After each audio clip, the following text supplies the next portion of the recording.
welcome to the Change Loves Company podcast, where I sit down with the creatives, fundraisers, social entrepreneurs, artists and activists, all with one thing in common. They're changing the world for the better through their work. I'd like to begin by acknowledging the traditional owners of the land I'm recording on today, the Gadigal people of the Eora Nation, and pay my respects to elders, past, present and emerging. Always was, always will be.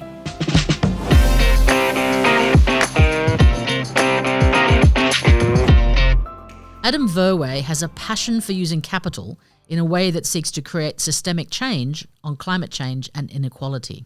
In 2014, he co-founded Future Super and also became an early director of the Australasian Centre for Corporate Responsibility, or ACCR. Both organisations were built to shake things up for a better future. Future Super nudged the $4 trillion super industry into taking their members' concerns about climate risk seriously. And ACCR created the blueprint for shareholder advocacy in Australia's corporate boardrooms. Six is Adam's next big chance to shake things up and is Australia's first fintech to combine activism with investing. Six is a share trading app that makes it easy for ethical investors to invest with their values and gives them the investing power to build a better world by influencing big companies to do better. Adam and I spoke about the power of collective action, tipping points, and what's next for Six. Adam Verwey, welcome to the studio and to the Change Loves Company podcast. So great to have you here today. Yeah, thanks for having me on. Fantastic. So I was looking at your LinkedIn profile, and a lot of your jobs in the last few years have had ethical, responsible, sustainable in the title. Is that something that you've kind of always done, or what was the journey that sort of got you to the point of working in that space? Yeah, so it's not just a recent thing. It's pretty much my entire career is working in companies that are in the ethical investment space. So specifically about like how do you incorporate your values and your purpose into how you use your money. Just happened to be that I was lucky enough to find out about ethical investment when I was at university. I was in the student unions, and one of the other people on the student council suggested we all look into how our superannuation was invested. I looked into mine. I found that the largest holding in my superannuation fund, which, you know, as a 19, 20-year-old, the superannuation fund was pretty small, but I found that the largest holding was BHP, a company I personally didn't like. The BH in BHP stands for Broken Hill. I come from Broken Hill. I see the legacy of lead poisoning and other things that BHP left behind. So I was motivated to switch my superannuation fund. There was one ethical superannuation fund available at the time that was called Australian Ethical Investment, who just happened to have their head office across the road from my university. So, you know, I enjoyed the experience of switching my superannuation so much at that time that I applied for a job at Australian Ethical Investment, which I was lucky enough to get. And that just sort of kicked me off on sort of 2 decades of working in this space. So, yeah, lucky enough to be working in things that are sort of ethical or responsible for, my entire career. Amazing. So that is quite young to have any kind of interest in your super fund or anything like that. Do you think, though, that young people these days are a lot more savvy about that kind of thing, or a lot more interested? A lot more savvy, but also it's a lot easier now. So when I switched, it involved a lot of paper forms, putting them in the post, signing, it was a pain. Whereas nowadays, I mean, if you're a young person nowadays, if you're 19, 20, you can do everything in a few seconds on an app. So the moment you find out you can do something that might be ethical or impactful or aligned with your values in any way, like you probably know you can take that action really easily. So I think that's like something that's really important that's changed, is that technology's allowed us to sort of take potentially powerful actions very easily now. Yes, and I mean, I remember starting out in the workforce and you actually didn't have much choice over your super. You couldn't change. It was your employer kind of worked out what they were using, and you went into that, and of course that ended up, you had 16 different super accounts, because every time you change jobs, that changed. So there's a lot of things you have more control over now. And you're right, with the technology, you can actually, switch relatively easily. And of course, find out where your super is going, right? I was chatting with Justin Medcalf from Unless Financial just last week, and he was talking about the fact that with sort of there's new rules around super funds having to actually be a bit more transparent and provide that information. But how easy is that to find, really? Well, I guess it's easy to find. It's knowing that it's available for you to find, I think is sort of the barrier. So if you look up your super fund's website, you should be able to find a list of their holdings, and then you should see every holding there. I mean, you're going to see a list of thousands and thousands of company names and different names for different types of loans and debt they're in. So it's easy enough to find. Whether you can work out what it means is probably another thing. But, like if there are things you really don't want to be invested in, you could probably search for those things in those holdings lists. And, if you find them, you might want to make a decision to switch where you got your super, as an example. But yeah, it's great that people no longer have those decisions made for them by somebody else. It's great that just because you work for an employer, your employer doesn't necessarily dictate where your superannuation is invested. And, your superannuation is one of your biggest assets. So if you think about what's the power I could have with my money? Well, where your super is invested is one of the more powerful assets you can make a decision around. And of course, it's a collective thing too, because your super is pooled with everyone else's super and doing good or bad in the world. Yeah, it's like $4 trillion nowadays, which Insane. is huge. Yeah, so people might think, I've only got 10,000, 20,000. Some people are lucky enough to have a lot more, but collectively, $4 trillion. The impact $4 trillion can have is huge. Once again, back when I was at Future Super, we did some research around, how much of Australia's superannuation pool would be required to completely transition Australia to renewable energy. And it was 7% of our superannuation. So without any other funding, 7% of our superannuation could entirely change our energy grid to renewable. So you can see how much power there is in this one asset that we have. Do you think people understand, consumers understand how much power they have? Because I think sometimes with everything that's going on, one of the key themes is this sense of powerlessness, that there's, as much as you might try or you're doing the right thing, the powers that be, are always going to prevail. But it does sound like, consumers actually have enormous clout if they choose to use it. Yeah, if they choose to use it. So, I think what people don't necessarily understand is maybe how small some of the tipping points for change are, particularly when we're talking about things like money, because money talks. Money talks a lot louder than many other things do. If I was to give some examples of really small tipping points, in the early days of Future Super, when people switch their super to us, we help them fill out a form at the same time that was sent to their previous superannuation fund, which said, I'm leaving you because you invest in fossil fuels. So lots of people switch super funds every day for all sorts of reasons. Very, very rarely is something sent to that superannuation fund to explain why they made that change. So we help people fill this out. There was one superannuation fund where we'd switched just 14 people, and that was enough for their CEO to personally start phoning those people who had switched, and to try and convince them to take back their decision, because I guess 14 felt like a lot. And then actually, it's funny enough, what happened was the first person who got that phone call phoned Future Super. They phoned us and let us know about the conversation they had. The second person they rang also phoned us, and then so we realised there's a pattern happening here. So we quickly put together a document that coached the other people who'd made the switch on how to have a really impactful conversation with that CEO. And yeah, that's what ended up happening. The next dozen people had a really great conversation about, how important it is that superannuation funds move away from investing in fossil fuels. That CEO's reaction was to then create a sustainable option that was the next super fund option to be fossil fuel free. And they employed someone in a role called climate activist. So amazing, 14 people kickstarted this action. This super fund that had billions of dollars under investment made this change based on just 14 people making a choice. 14 people, but also a bit of a coordinated effort, right? And I think that brings us quite neatly to your current initiative 6. And I always forget what it stands for. Well, it's not meant to stand for anything. It's meant to be 6 is a cool brand name in itself. Yeah, and I love the fact that it happens to be a number. Was that on purpose? Yeah, because I thought, I think you've done quite a bit of brand work and stuff as well in the past, I think. Yeah. And, you try and create a brand that's going to be not just identifiable as sort of ethical and things like that, but also people think it's a bit cool as well. So, Definitely. I think it's because I think sometimes people think about the sustainability and it's all very worthy and earnest.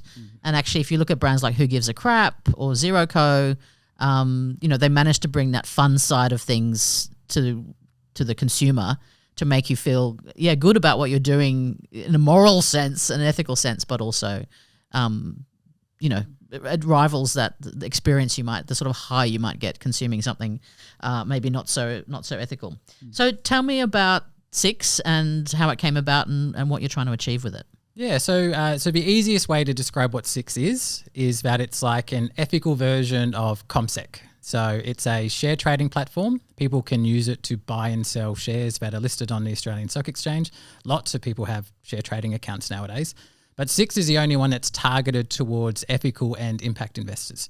So the difference is when you go into the Six platform, it helps you easily find shares that match your own values. So you can use ethical filters. You can say, I don't want to invest in fossil fuels, but I do want to invest in healthcare or organic food, something like that. And so we'll help you find companies and ETFs that align with those values. And then we have ethical profiles written about the largest companies and ETFs on the stock exchange, written in a very human way, so that people, the way I would explain the ethics of a company to my mum. If she asks me, how ethical is, CSL, it's how I would explain it rather than, maybe how an institutional investor might explain it. Or how the annual report might couch it. Exactly. And the other thing we do, which is really exciting, is we don't just help people find shares that they want to invest in because they match their values. We also help people invest in companies that they might not normally invest in, but that they might for the purposes of taking part in a collective action to put a shareholder resolution to that company, for the purposes of trying to push that company to make a change to how they operate, to make a difference on climate change or inequality or nature or labour rights or a whole range of different things. So in Australia, shareholder activism, putting shareholder resolutions is not a common thing, and in part because Australia's rules around being able to put shareholder resolutions to companies are much stricter than they are anywhere else in the world. If I lived in the US, for example, and I owned some shares in Tesla or Amazon, as an individual shareholder, I can put a resolution to their annual general meeting around any sort of environmental, social or governance issue. In Australia, you require at least 100 people to act collectively to access that same right. And that's quite difficult to do. So the idea is that Six can help coordinate these shareholders to work together to put shareholder resolutions. And importantly, it unlocks this powerful tool for NGOs who might be doing some, advocacy aimed at large companies, but don't yet have the tools to escalate them to force action from those companies. So by working with us, it puts pressure on those companies. We can work with those NGOs, put it on the company agenda at their annual general meetings. Can you give me an example of a recent campaign? I know you've got a handful that have been successful. Yeah, well, actually, just tomorrow we're going to the Woolworths AGM. So that's that's in Western Sydney. I'm actually carpooling with a whole bunch of other NGO people. So actually, we're putting a whole bunch of nature-related resolutions to Woolworths. One of the campaigns we've been running since the start is called Save the Skate, which is a campaign that aims to get Woolworths and Coles as well to stop sourcing their salmon from one particular location in Tasmania, Macquarie Harbour, which is the only home of an animal called the Maugean skate, which kind of looks like a stingray. It's the only place this animal lives, and that animal is highly threatened. And it's highly threatened because the salmon farming in that area is reducing the oxygen levels in the water, and it's making it very difficult for that animal to survive. It's literally like, as long as the salmon farming is there, it's like one bad weather event from extinction. So what we're doing is we're using shareholder tools. We put resolutions to Woolworths to get them to remove their salmon sourcing specifically from that location. It only makes up less than 10% of their total salmon sourcing, so we know they can move it elsewhere. And what's missing is the company's sort of willingness or prioritisation of making that change. So that's one thing we're doing. We're doing it with a range of NGOs, Environment Tasmania, Neighbours of Fish Farming. We've also put 2 resolutions around deforestation. So partnering with the Wilderness Society In particular, they have concerns that Woolworths made a no deforestation commitment last year, and then this year they've walked back that commitment, particularly in regards to how they source their beef. They've now said that their beef supply has low risk for deforestation, and therefore they don't really have to put as much effort into working out what their deforestation risks are. It's a crazy statement. Deforestation is one of Australia's a hotspot for deforestation because of our beef supply. So we're putting a resolution to Woolworths as well around that. So that's a couple of ways we're working. So those resolutions will hopefully get lots of support from shareholders, which will then put pressure on the companies to take action. Six has only been sort of around for about 18 months, but we've already seen some examples of these resolutions working. And in particular, they work best when you propose the resolution and then the company asks you to withdraw it and negotiates an outcome. So we've seen that happen twice now. One was to the company Webjet, which is like a travel booking platform. They were hosting a bunch of activities which were would be considered cruel to animals. Things like swimming with dolphins, patting tigers, all those sorts of things. And World Animal Protection, an NGO, had been trying to lobby Webjet to remove those activities from their website. When they weren't getting success, they came to us to help them.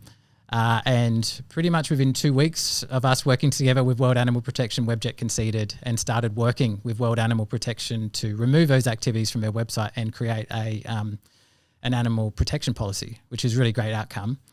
And then more recently, just within the last few weeks, we've been running a campaign to try and get Australia's largest users of gas to have a plan for transitioning away from gas as their source of supply.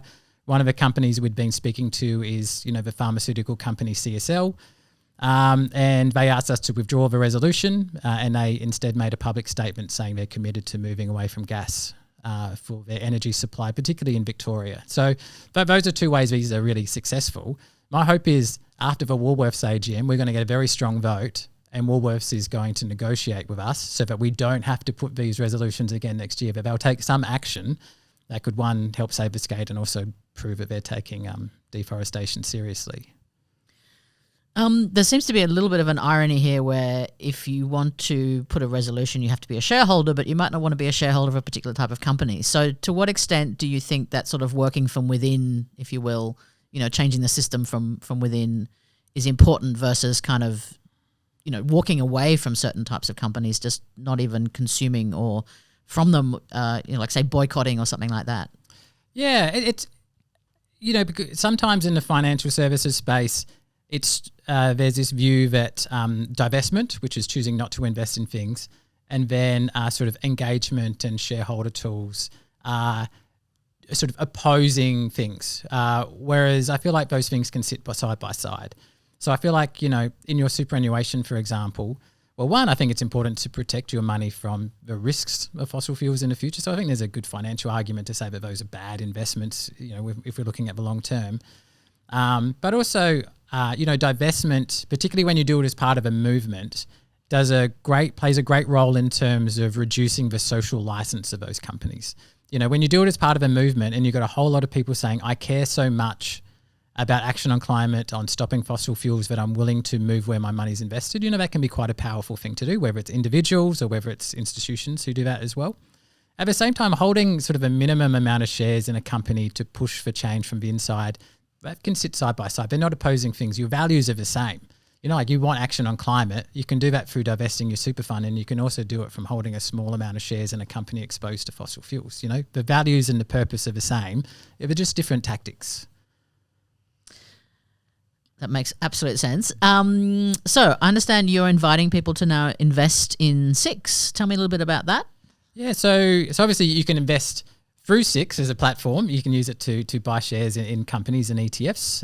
But what we're doing at the moment is we've launched an equity crowdfunding campaign inviting people to be owners of Six, the company. So, what I really like about this is that often if you're an early stage company like we are, you're reliant on, people who are very, very wealthy or institutions to help fund your growth, to help build your company up and to provide the capital you need until you're a sustainable, profitable company. What I like about this is it opens it up to anybody to be the owners of our company. It means we're not sort of beholden to like what the institutions or very wealthy people want to support as the next lot of businesses that can grow and be successful. We can put it to the crowd in terms of building up that support. And I really like the idea that people who use the Six platform can also be owners of it, can also therefore have a say in how we develop it and build it out over time. So I like this trend of, as you say, sort of collective activism, collective, even things like crowdfunding, where a tiny amount of money pooled can have an impact.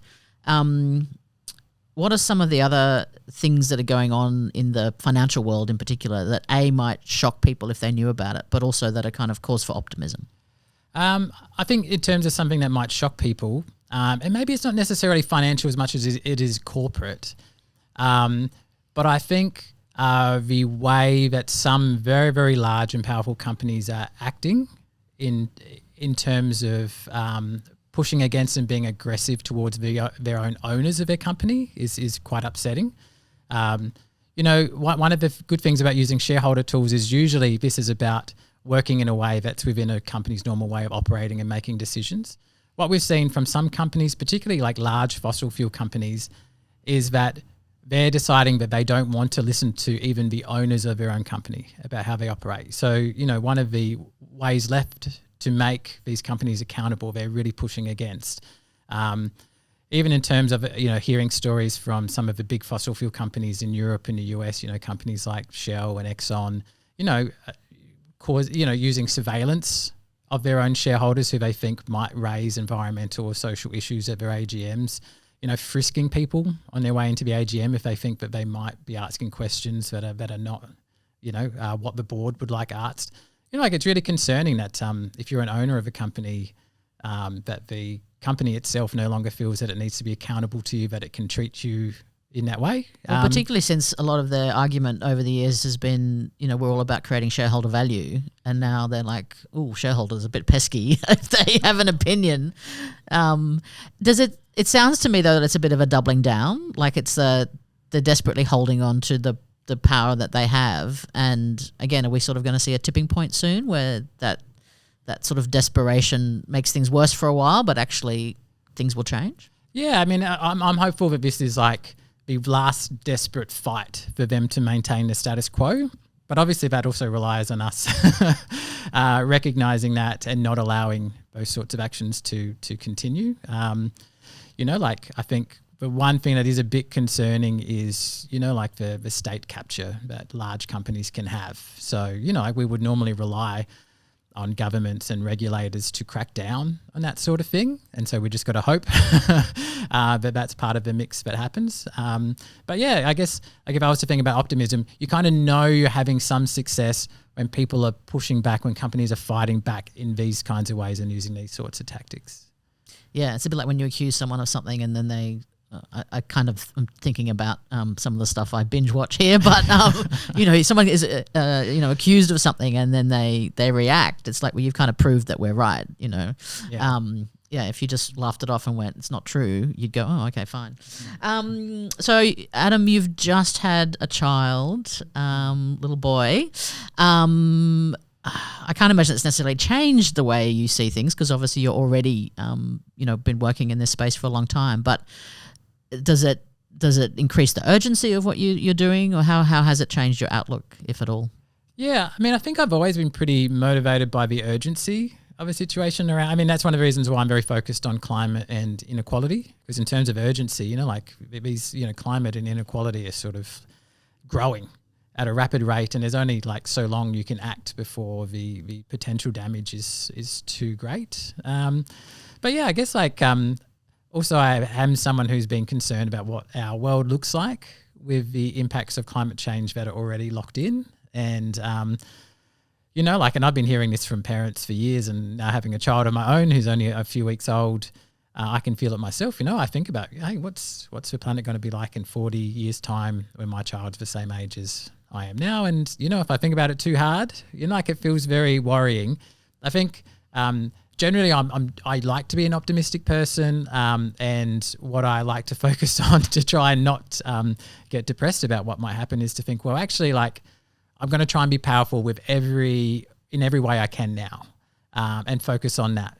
Try and work on, how can I have victories to stop every single 0.01 of a degree or, of warming that could be locked in. Like let's just try and do what I can, use the powers that I have and not think too much about, what's happening in 40, 50, 60 years' time. Yeah, I think you're right, because it can be quite paralysing. But I think if we understand that, collectively we can have an enormous impact and that tipping point is hopefully around the corner. Yeah, I hope so.